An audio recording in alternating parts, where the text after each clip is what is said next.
नमस्कार, मैं हूं संजय सिंह और आप देख रहे हैं न्यूज एक्सप्रेस 24, जहां खबर मिलती है सबसे पहले सबसे सटीक। चलिए बढ़ते हैं आज की कुछ खास खबरों की ओर। राजेश खन्ना और हेमा मालिनी का रिश्ता बॉलीवुड के सबसे दिलचस्प और जटिल संबंधों में से एक माना जाता है।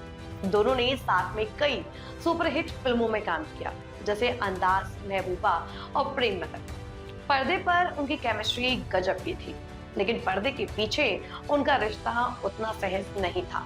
कहा जाता है कि शूटिंग के दौरान दोनों के बीच कई बार मतभेद भी हुए, खासकर जब जब राजेश खन्ना का करियर धीरे धीरे ढलान पर था और हेमा मालिनी का सितारा तेजी से चमक रहा था। इसी दौर में डिम्पल कपाड़िया, जो खुद राजेश खन्ना की पत्नी थी, उनके जीवन में एक स्थिरता की कोशिश कर रही थी।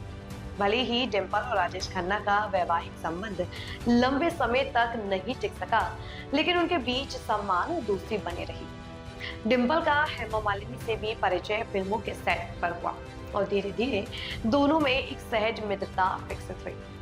यह दोस्ती आगे चलकर राजेश खन्ना और हेमा के बीच पुल का काम करने लगी। कहा जाता है कि डिम्पल को हमेशा शक था कि धर्मेंद्र हेमा मालिनी से शादी करेंगे या नहीं, क्योंकि उस समय धर्मेंद्र पहले से शादीशुदा थे। डिम्पल ने हेमा की स्थिति से सहानुभूति थी और शायद इसी वजह से उन्हें वह समझती थी। यह भावनात्मक जुड़ाव हमेशा राजेश, हेमा और डिम्पल तीनों के रिश्ते को एक अनोखा आयाम देता है।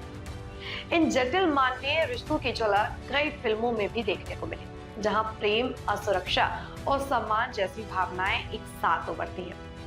यह कहा जा सकता है कि इन वास्तविक संबंधों ने न केवल उनके निजी जीवन को प्रभावित किया, बल्कि उनके अभिनय को भी गहराई दी, जिससे उनकी फिल्में और भी प्रभावशाली